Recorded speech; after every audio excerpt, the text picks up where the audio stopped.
Hi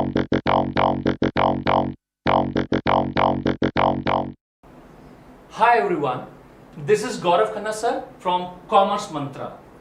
I'll be teaching you accountancy and business. आज हम इस वीडियो में अकाउंटेंसी पढ़ने वाले हैं. पहले समझ लेते हैं आपके कॉमर्स में होता क्या है, क्या मिथ्स हैं. बहुत सारा एक्साइटमेंट होगा कुछ लोगों के मन में, पहली बार आप कुछ कॉमर्स में पढ़ने वाले हैं. मैं कुछ चीजें आपको क्लियर कर देता हूँ. Commerce means 3 subjects: accountancy, business studies and economics. लोग बोलते हैं accounts, business and economics. This is not accounts, the subject name is accountancy. और इस सब्जेक्ट में जो आप बनाना सीखेंगे वो अकाउंट्स होता है. जो आप कॉपी में बनाते हैं, बही खाता जिसको हिंदी में कहते हैं, that is accounts, but the subject is actually accountancy. तो कॉम्बिनेशन ऑफ 3 सब्जेक्ट हो गया: accountancy, business studies and economics. इसके अलावा आपके पास एक इंग्लिश सब्जेक्ट होगा और एक आपने ऑप्शनल लिया होगा, may be maths. If you have taken maths, the best option. अगर आपकी मैथ्स अच्छी है और आप उसको अच्छे से निभा सकते हैं, गो फॉर मैथ्स. अगर आपको लगता है कि मैथ्स उतना अच्छा नहीं है, you can go for IP और you can go for physical education, फिर वो आपकी चॉइस रहेगी. But maths will definitely give you an advantage. अब कुछ मिथ्स, ठीक है. पहला मिथ: कॉमर्स उनको लेनी चाहिए जो इंटेलिजेंट नहीं होते, जो थोड़े से वीक होते हैं. बेटा, अगर आसान चीज ढूंढ रहा है तो कॉमर्स मत कर. पूछो क्यों?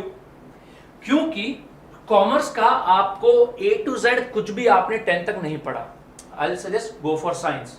सर साइंस क्यों? हमने सुना वो टफ होता है. बेटा, तूने साइंस के सब्जेक्ट्स उसके बारे में 1st to 10th तक पढ़ा हुआ है, तेरे पास साइंस थी. अगर मैं तेरे को बोलूंगा फोटोसिंथेसिस, तेरे को पता है, लेकिन अगर मैं कुछ अकाउंटेंसी की टर्म बोलूंगा, तेरे को नहीं पता. सो कंपैरेटिवली देखा जाए तो तुम्हें ज्यादा मेहनत करनी है कॉमर्स में, ठीक है. तो कॉमर्स आसान है इसलिए करेंगे, जरूरी ये वाला जो एक वो है लोगों की सेइंग है, इट्स अ मिथ, ये गलत है. दूसरा, सर मैं अकाउंटेंसी नहीं कर पाऊंगा, मेरी मैथ्स बहुत वीक है. Maths and accountancy both are 2 different subjects. Accountancy में मैथ्स कितनी चाहिए? अकाउंटेंसी में चाहिए आपको एडिशन, सब्ट्रैक्शन, मल्टीप्लिकेशन चाहिए आपको, ठीक है. डिवाइड करना आना चाहिए, परसेंटेज निकालनी आनी चाहिए, और इंग्लिश अच्छी होनी चाहिए. अगर आपको कॉमर्स में अच्छा करना है, अकाउंटेंसी में अच्छा करना है, कैलकुलेशन, छोटा मोटा कैलकुलेशन का पार्ट, इंग्लिश आपकी अच्छी होनी चाहिए. और गौरव से जो कॉन्सेप्ट्स पढ़ाएंगे आपको और जो ट्रिक्स सिखाएंगे, मैं 2 चीज पढ़ाता हूं. क्या? कॉन्सेप्ट्स और ट्रिक्स, वो आपको आनी चाहिए, ठीक है. बहुत बता दिया इस वीडियो में. उस इंट्रो के बारे में इतना काफी है. स्टार्ट करते हैं. आई गारंटी यू, तुम्हारी अकाउंटेंसी कोटा में सिर्फ वही बच्चा टक्कर ले सकेगा जो मेरा स्टूडेंट होगा, किसी और का नहीं ले पाएगा, गारंटी, ठीक है. सुनो ध्यान से. अकाउंटेंसी में एंटर होने से पहले हमें आज इस वीडियो में कुछ टर्म्स पढ़ेंगे. अब वो टर्म्स थोड़ी ज्यादा हैं, एक वीडियो में कंप्लीट नहीं होंगी, उसको हम 2-3 वीडियो में जाकर के कंप्लीट करेंगे. तो we are starting with terminology. Terminology वो टर्म्स जो हमारे पूरे लाइफ में कॉमर्स में जुड़ी रहेगी. अकाउंटेंसी हमें सीखने के लिए उन टर्म्स को सीखना जरूरी है. और इन टर्म्स में जाने से पहले मैं थोड़ा सा आपको रिलेशनशिप समझाता हूं, ठीक है. देखो, समझना, कॉन्सेप्ट है ये जो बता रहा हूं, और लाइफ टाइम याद रखना है इसको. देखो, ये है एक लेट्स से एक बिजनेस, ठीक है. हम इस बिजनेस का नाम कुछ भी रख देते हैं. हम रख देते हैं इसका नाम आर लिमिटेड, ठीक है. अब आर से कुछ भी हो सकता है, रिलायंस भी हो सकता है, ठीक है. हमने इस बिजनेस का नाम क्या रख दिया? आर लिमिटेड रख दिया, ओके. और हमने यहां पर रख दिया ये हैं हमारे कुछ कस्टमर्स, ठीक है. कुछ कस्टमर्स हैं. और ये है ये ले लेते हैं अपन, ये हैं मिस्टर ए. मिस्टर ए कौन है? मिस्टर ए ओनर है, ठीक है. अब इसमें जाने से पहले आप ऐसा समझो कि अगर आपने हबीब का नाम सुना होगा. हबीब जो है बाल काटते हैं, ठीक है, आपके, अच्छा, ठीक है. तो जो बाल काटने वाला हबीब है, अगर वो ऐसे गली में ऐसा कोई एक्सपर्ट आए और बोले बाल कटवा लीजिए, बाल कटवा लीजिए, आप घर से बाहर निकलोगे, बाल कटवाने लग जाओगे? नहीं ना. मैं कितना भी अच्छा अकाउंट्स पढ़ाता हूं, अगर मैं आपको बाहर से ऐसे आवाज आए अकाउंट्स पढ़ लो, अकाउंट्स पढ़ लो, अकाउंट्स पढ़ोगे ऐसे? नहीं ना, नहीं कर सकते ना सर. पूछो सर क्यों नहीं कर सकते ऐसा? हाँ सर ऐसा नहीं कर सकते, लेकिन क्यों नहीं कर सकते, उस क्यों को जानो। ठीक है, सुनो, एक होता है नेचुरल पर्सन। कौन होता है? Natural person. और एक होता है आर्टिफिशियल पर्सन। आर्टिफिशियल पर्सन, ठीक है। नेचुरल पर्सन वो होता है जिसको भगवान ने बनाया है, जैसे राम, श्याम, मोहन, सोहन, ठीक है, गौरव सर, सौरभ, जितने भी आप बच्चे और हम, आपके पापा मम्मी, जिसको भी भगवान ने बनाया वो नेचुरल पर्सन है। और आर्टिफिशियल पर्सन वो है जिसे हमने बनाया। अब हमने किसको बनाया? जितने भी बिजनेसेस हैं, जैसे कॉमर्स मंत्रा। अब कॉमर्स मंत्रा किसी आदमी का नाम नहीं है, एक इंस्टीट्यूट का नाम है, तो वो एक आर्टिफिशियली क्रिएटेड है। जैसे रिलायंस, अगर मैं बोलूं अंबानी, मैं अंबानी की बात करता हूं, मुकेश अंबानी, अनिल अंबानी, तो वो क्या हुआ? वो नेचुरल पर्सन हुआ। लेकिन अगर मैं रिलायंस बोलता हूं तो वो क्या हुआ? आर्टिफिशियल पर्सन हो गया, ठीक है। अगर मैं गौरव सर, कुणाल सर बोलता हूं तो हम कौन हो गए? Natural person. लेकिन अगर हम कॉमर्स मंत्रा बोलते हैं तो वो क्या हो गया? आर्टिफिशियल पर्सन, ठीक है। तो दो पर्सन होते हैं, नेचुरल पर्सन और आर्टिफिशियल पर्सन। अब मैं आता हूं उसी एग्जांपल कि वो सैलून वाला, या मैं डायरेक्ट आपको, क्यों मैं ऐसे नहीं पढ़ा पा रहा हूं, क्यों, समझना। एक नेचुरल पर्सन, ये रहा जो ओनर था, ठीक है, ये रहा। एक नेचुरल पर्सन दूसरे नेचुरल पर्सन से डायरेक्ट डील नहीं कर सकता। एक नेचुरल पर्सन दूसरे नेचुरल पर्सन से डायरेक्ट डील नहीं कर सकता। इनके बीच में इनको चाहिए होता है एक बिजनेस, एक आर्टिफिशियल पर्सन चाहिए होता है। One natural person can not deal with another natural person, ठीक है। आप कहोगे सर कर सकते हैं ना, मैंने अभी OLX पे कुछ खरीदा था। किससे खरीदा था बेटा? सर वो अनिल भैया थे, वो अपनी साइकिल बेचे थे, मेरे को अपने छोटे भाई के लिए चाहिए थी, मैंने ले ली, ठीक है। तो बेटा तूने अनिल भैया से डायरेक्ट डील किया? हाँ सर किया। बेटा OLX बीच में था ना, था या नहीं था? तो OLX क्या है? किसी आदमी का नाम है या आर्टिफिशियल है? हाँ, एक मार्केट का नाम है, आर्टिफिशियली क्रिएटेड है।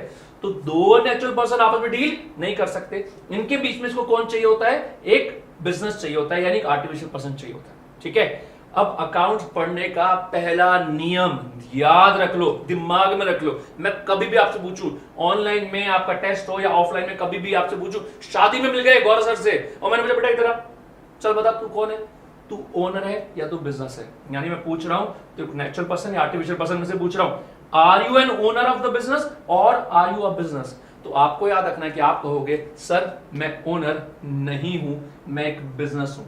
और यही वो एजम्पशन है जिसके बेस पर अकाउंटेंसी पढ़ी जाती है। यानी अकाउंटेंसी में जितनी भी चीजें हम बुक्स में रिकॉर्ड करते हैं, जब अकाउंट्स मेंटेन किए जाते हैं तो वो ओनर के पॉइंट ऑफ व्यू से मेंटेन नहीं किए जाते, बिजनेस के पॉइंट ऑफ व्यू से मेंटेन किए जाते हैं। तो आपको क्या सोचना होता है? That who are we are business, ठीक है, हम वो बिजनेस है, ठीक है, जिसके लिए बुक्स बनाई जा रही है, जिसके लिए अकाउंट्स मेंटेन किए जा रहे हैं, ठीक है। Okay, let's come to first term. दिमाग में रखना, हुआ वी आर, एक बार मेरे साथ बोलो, we are business, we are not owner, याद रखना, ठीक है। अब सुनो, पहली टर्म हम जो सीख रहे हैं, इस टर्म का नाम है कैपिटल। क्या नाम है इस टर्म का? कैपिटल। अब कैपिटल क्या होता है समझना ध्यान से। ये था हमारा बिजनेस, दिस वाज बिजनेस, ये हमारा बिजनेस था, ठीक है। और बिजनेस को स्टार्ट किसने किया था? ओनर ने। ओनर ने ऐसा क्या किया? ओनर ने ऐसे चुटकी बजाई, बिजनेस स्टार्ट हो गया, आबरा का डाबरा, ऐसा कुछ किया, बिजनेस स्टार्ट हो गया। क्या किया ओनर ने? क्या किया ओनर ने? एक्चुअल में कुछ इन्वेस्टमेंट किया। क्या किया? इन्वेस्टमेंट किया। तो हर वो इन्वेस्टमेंट जो ओनर बिजनेस में करता है उसको कैपिटल कहते हैं। Very very simple. क्या कहा मैंने? एनी इन्वेस्टमेंट, आपको हर चीज के नोट्स मिलेंगे, रिटन नोट्स आपको मिलेंगे, ठीक है। अभी सिर्फ समझना है, अपने को याद नहीं करना। Any investment made by the owner in the business, any investment made by the owner in the business is known as capital.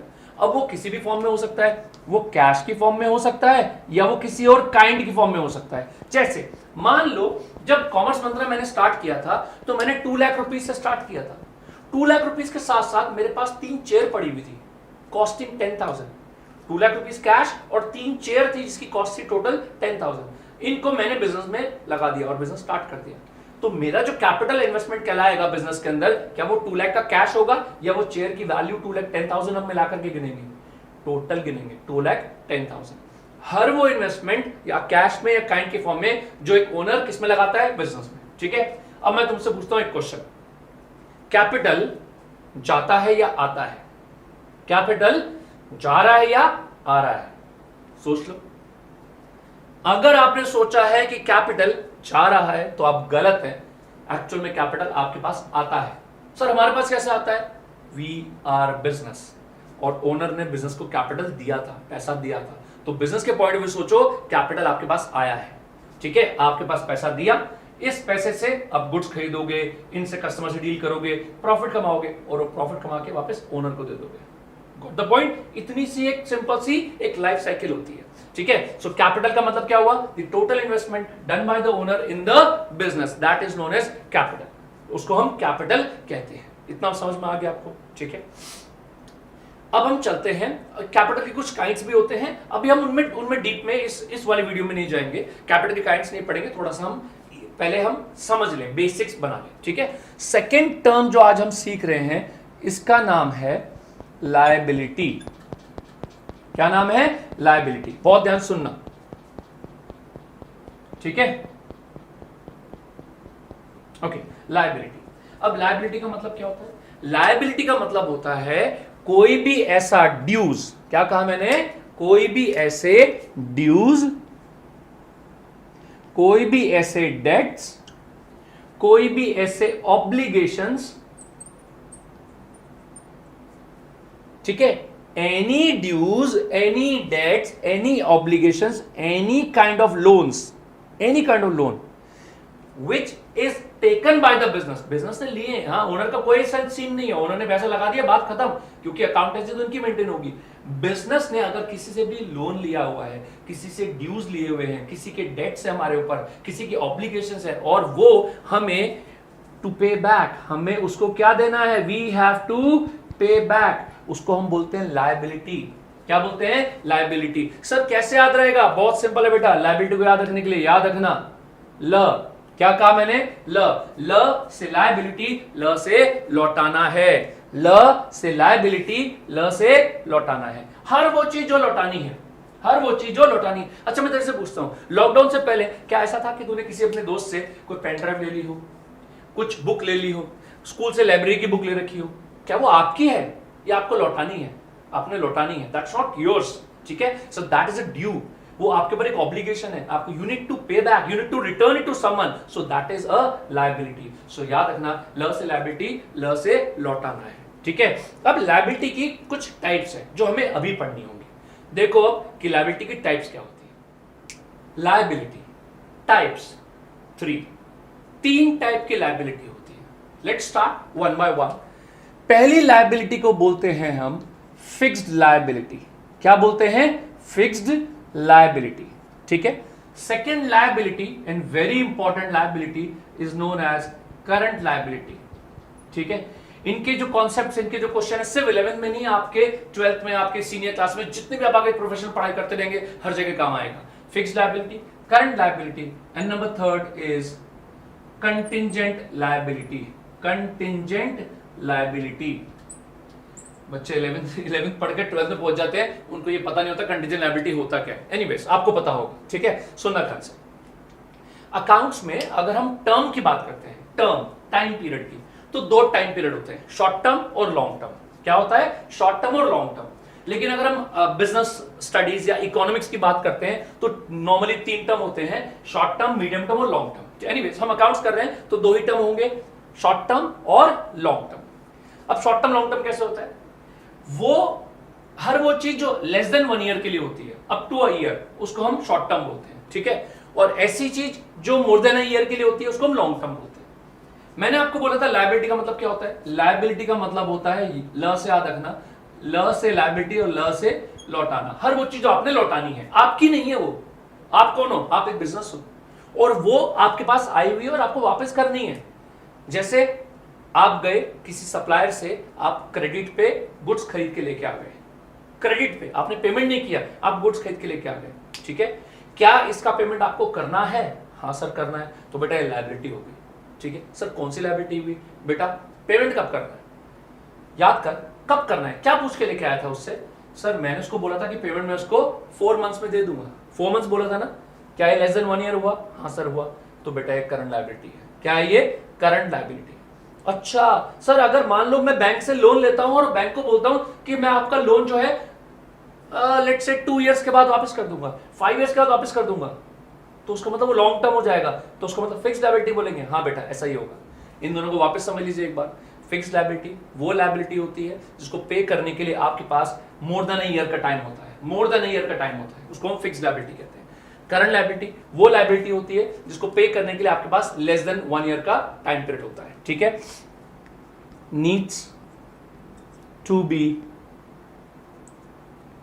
Paid in more than a year, जिसके लिए आपके पास 1 साल से ज्यादा का टाइम था। Which needs to be paid within a year. ठीक है, अब समझना, ये इसकी ट्रेडिशनल पुरानी डेफिनेशन है। मॉडर्न डेफिनेशन क्या है, सुनना ध्यान से। अगर मैं आपको बोलूं, समझना, अगर मैं आपको बोलूं कि सर मेरे को एक लायबिलिटी को पे करना है और उसको लायबिलिटी को पे करने का जो टाइम पीरियड है वो है, मान लेते हैं एक केस में मैं ले लेता हूं 7 मंथ्स। 7 मंथ्स में मुझे एक लायबिलिटी को पे करना है, तो क्या ये करंट लायबिलिटी होगी या फिक्स लायबिलिटी होगी? बता दो। करंट होगी, हाँ, क्योंकि 12 मंथ्स के अंदर कवर हो रहा है। अगर किसी लायबिलिटी को पे करने के लिए आपको 10 मंथ्स मिले हैं, हाँ सर बिल्कुल एक करंट लायबिलिटी होगी। अगर किसी लायबिलिटी को पे करने के लिए आपको 12 मंथ्स मिले हैं, 12 महीने के अंदर पे करनी है, हाँ सर अभी भी एक करंट लायबिलिटी होगी। अब ध्यान से समझना, अगर किसी लायबिलिटी को पे करने के लिए आपको 15 मंथ्स मिले हैं, क्या मिले हैं? 15। सर ये करंट लायबिलिटी थी, सर ये करंट लायबिलिटी थी, सर ये भी करंट लायबिलिटी थी, सर ये करंट लायबिलिटी क्या लग रहा है? नहीं है। वेट, सुनना, मॉडर्न डेफिनेशन के हिसाब से ये भी करंट लायबिलिटी हो सकती है सर, लेकिन ये 12 मंथ्स के अंदर कवर नहीं हो रही। कोई दिक्कत नहीं बेटा, आप समझ, एक कॉन्सेप्ट होता है, उसको बोलते हैं हम ऑपरेटिंग साइकिल पीरियड। क्या बोलते हैं? Operating cycle period. अब ऑपरेटिंग साइकिल पीरियड क्या होता है? ऑपरेटिंग साइकिल पीरियड का मतलब होता है आपके गुड्स को रॉ मटेरियल से फिनिश्ड गुड्स में कन्वर्ट करने का जो टाइम पीरियड है। समझाऊं? एग्जांपल देता हूं, सुनना ध्यान से। मान लो मैं I am into manufacturing trouser, let's say I am into manufacturing trouser, and अब मेरे लिए रॉ मटेरियल क्या होगा? मेरे लिए रॉ मटेरियल होगा कपड़ा। ठीक है, कपड़े की फिर कटिंग होगी, कपड़े को अगर कट कर दिया, सिर्फ कपड़ा है तो रॉ मटेरियल, जब कपड़ा ट्राउजर के लिए कट हो जाएगा, अभी तक सिला नहीं है, कट हो गया, तो उसको बोलते हैं वर्क इन प्रोग्रेस। क्या बोलते हैं? वर्क इन प्रोग्रेस है वो मेरे लिए अभी भी मेरे गुड्स, लेकिन वो वर्क इन प्रोग्रेस है। ठीक है, अब वो रॉ मटेरियल नहीं रहा। फिर मैंने क्या किया, उसको सिलवा करके, प्रेस करवा करके और बिल्कुल तय करा के पैक करा दिया, अब वो बन गए फिनिश गुड्स। ठीक है, तो ट्राउजर बनने का ये जो प्रोसेस है रॉ मटेरियल से फिनिश गुड्स में कन्वर्ट होने का, इट विल टेक टाइम, इसमें टाइम लगेगा, may be 2 days, may be 5 days, depend करता है प्रोडक्ट टू प्रोडक्ट पे। अगर आप हवाई जहाज बना रहे हैं, ठीक है, हवाई जहाज बना रहे हैं, एरोप्लेन बना रहे हैं, तो उसका ऑपरेटिंग साइकिल पीरियड बड़ा होगा। अगर आप ब्रेड बना रहे हैं तो विद इन आवर्स बन जाएगी वो, ठीक है ना, तो उसका ऑपरेटिंग साइकिल पीरियड कम हो जाएगा। तो आपको क्या करना होता है, मॉडर्न डेफिनेशन के हिसाब से, ट्रेडिशनल डेफिनेशन क्या कहती है कि कोई भी लायबिलिटी जो 12 महीने के अंदर पेबल होगी वो करंट लायबिलिटी होगी, लेकिन मॉडर्न डेफिनेशन ये क्या कहती है कि अगर 12 महीने से ऊपर का कोई पीरियड दिख जाए, अगर 12 महीने से ऊपर का कोई पीरियड दिख जाए, तो उस केस में उसको कंपेयर करना होगा ऑपरेटिंग साइकिल पीरियड से, ऑपरेटिंग साइकिल पीरियड से। आप पूछोगे सर इसका ऑपरेटिंग साइकिल पीरियड क्या है, क्वेश्चन में गिवन होगा। सपोज अगर मैं कहता हूं ऑपरेटिंग साइकिल पीरियड इसका 18 मंथ्स है, क्या है? 18 मंथ्स। अब ये वाला पीरियड इस ऑपरेटिंग साइकिल पीरियड के अंदर कवर हो रहा है, हाँ सर हो रहा है, तो बेटा ये भी करंट लायबिलिटी है। अगर मैं कह देता, सपोज फॉर एग्जांपल मैं आपको देता कि इसका ऑपरेटिंग साइकिल पीरियड 13 मंथ्स है, क्या है? 13 मंथ्स। क्या 13 मंथ्स 15 मंथ्स 13 मंथ्स में कवर हो रहा है? नहीं सर नहीं हो रहा, फिर ये करंट लायबिलिटी नहीं होती। ठीक है, एक क्वेश्चन और ध्यान से समझना अभी के अभी। अगर मैं आपको कहूं, लेट्स से मैं आपको बोल देता हूं, यहां दे देता हूं कि ऑपरेटिंग साइकिल पीरियड किसी बिजनेस का 10 मंथ्स है, ठीक है, और लायबिलिटी को पे करने का टाइम पीरियड जो है वो 11 मंथ्स है, तो बताओ कि क्या ये करंट लायबिलिटी होगी या नहीं होगी? आपको टाइम पीरियड 11 मंथ्स मिला है, लेकिन ऑपरेटिंग साइकिल पीरियड 10 मंथ्स है। क्या लगता है, घूम गए, कंफ्यूज हो रहे हो क्या? नहीं, मैं बताऊं, ये से करंट लायबिलिटी होगी। क्यों सर करंट लायबिलिटी क्यों होगी? बेटा ऑपरेटिंग साइकिल पीरियड को देखना ही नहीं है। सर क्यों नहीं देखना? सर ये 12 महीने के अंदर कवर हो रहा है, अगर कोई भी लायबिलिटी 12 महीने के अंदर, ट्रेडिशनल डेफिनेशन जिंदा है, अगर कोई भी लायबिलिटी 12 महीने के अंदर कवर होती है तो वो श्योर शॉर्ट करंट लायबिलिटी है, उस केस में आपको ऑपरेटिंग साइकिल पीरियड को नहीं देखना। लेकिन अगर कोई लायबिलिटी को पे करने के लिए 12 महीने से ज्यादा का टाइम पीरियड मिला है आपको, तो फिर हम किससे कंपेयर करेंगे? ऑपरेटिंग साइकिल पीरियड से कंपेयर करते हैं और फिर वो डिसाइड कर लेंगे कि वो करंट लायबिलिटी होगी या नहीं होगी। ठीक है, I hope this is clear to you. अगर कोई डाउट होता है तो यू कैन व्हाट्सएप मी, ठीक है, जब तक हमारी ऑनलाइन क्लास चल रही है, और ऑफलाइन में डेफिनेटली आपको कोई भी डाउट होता है तो any time you can ask, तो आप मेरे से व्हाट्सएप करके पूछ सकते हैं। तो ये थी हमारी करंट लायबिलिटी। फिर से देखते हैं, अगर टाइम पीरियड हमें किसी लायबिलिटी को पे करने के लिए 1 साल से ज्यादा का टाइम पीरियड है, आपने बैंक से लोन लिया 5 इयर्स के लिए, फिक्स लायबिलिटी, आपने लोन लिया लेट से 10 मंथ्स के लिए, सर करंट लायबिलिटी होगी। क्लियर? चलते हैं हम कंटीजेंट लायबिलिटी की तरफ। कंटीजेंट वर्ड का मतलब होता है डाउटफुल। क्या मतलब होता है? डाउटफुल। सर ये क्या हुआ? डाउटफुल मतलब ऐसी लायबिलिटी जो फ्यूचर में अराइज हो भी सकती है और नहीं हो सकती, हो भी सकती है और नहीं भी हो सकती, which may or may not arise in future. For example, इसका एग्जाम्पल देख लो। लेट्स पहला example, cases pending in court of law. Cases pending in the court of law, कोई कोर्ट में केस पेंडिंग चल रहा है, ठीक है। जैसे मान लो लेट्स से यू, ठीक है, मान लो मैं आपकी बात करता हूँ, आप सब स्टूडेंट में से एक बच्चा बैठा हुआ है यहाँ पर, दीपक, मैं उसकी बात कर रहा हूँ। मान लो मैंने दीपक को बोला, दीपक बेटा होमवर्क करके आ जा। दीपक ने कहा सर यार मस्त है, कुछ नहीं कहेंगे। सेकंड डे वो होमवर्क नहीं करके आया, फिर मैंने उसको वार्निंग दी, बेटा होमवर्क करके आ जाना, नहीं करके आया। तीसरे दिन भी होमवर्क नहीं करके आया। फोर्थ डे मैंने कहा बेटा लास्ट डे है, फिर मत कहना कि सर ने बोला नहीं, वो होमवर्क नहीं करके आया। मैंने पकड़े उसके बाल ऐसे ऐसे करके घुमा दिया, उसके 2 बाल पकड़ के मेरे हाथ में आ गए, 2 बाल मेरे हाथ में आ गए। ओए होए, उसने रोना पिटना मचा दिया, पहुंच गया पापा के पास अपने, पापा गौरव सर ने मेरे 2 बाल तोड़ दिए, ठीक है। उसके पापा ने मेरे को केस कर दिया। अब वो केस चल रहा है, ठीक है, कोर्ट में जज साहब हैं, इधर मैं हूं, इधर वो बच्चा खड़ा हुआ है, अभी तक फैसला नहीं हुआ। Cases pending in the court of law.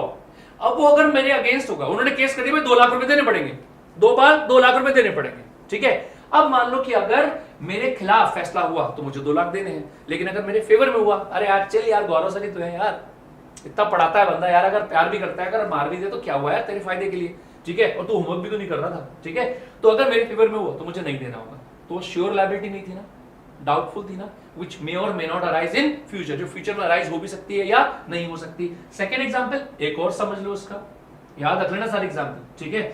Second example, जब ऑनलाइन टेस्ट होगा तब ये सब चीज पूछूंगा आपसे, ठीक है। सेकंड इज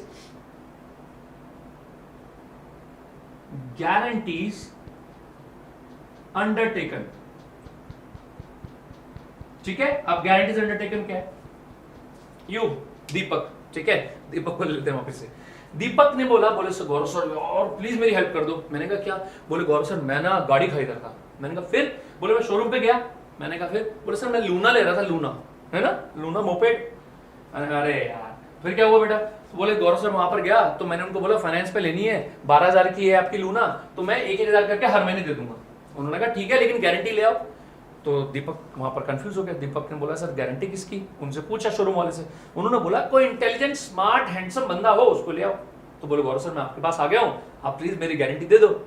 मैंने ठीक है, अपना बच्चा है दीपक, तो मैंने दीपक बेटा ठीक है। मैं जाकर के उसके साथ गया और शोरूम पे मैं उसकी गारंटी दे करके आ गया। उसको मिल गई उसकी लूना। अब उसको हर महीने 1,000 रुपीज देने हैं। फर्स्ट मंथ उसने 1,000 दे दिया, बच गए 11 मंथ्स। एक महीना और बीता, उसने 1,000 दे दिया, फिर बच गए 10 मंथ्स। ऐसे करते करते 5 इंस्टॉलमेंट दे दी, बची 7, ठीक है। अब वो लूना लेके भग गया कहीं पर और पेमेंट नहीं कर रहा। बहुत ढूंढा तो बैंक वालों को जिन्होंने लोन दिया था, शोरूम वालों ने, तो उनको वो मिला ही नहीं। तो वो किसके पास आएंगे? मेरे पास आएंगे, क्योंकि मैंने गारंटी दी थी। Got it? दीपक तो भग लिया, अब मैंने गारंटी दी थी, वो मेरे पीछे भगेंगे।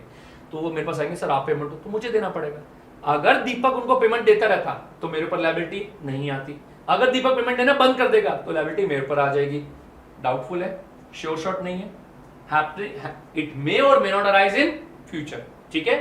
और भी एग्जाम्पल है लेकिन अभी के लिए ये 2 एग्जाम्पल, ठीक है।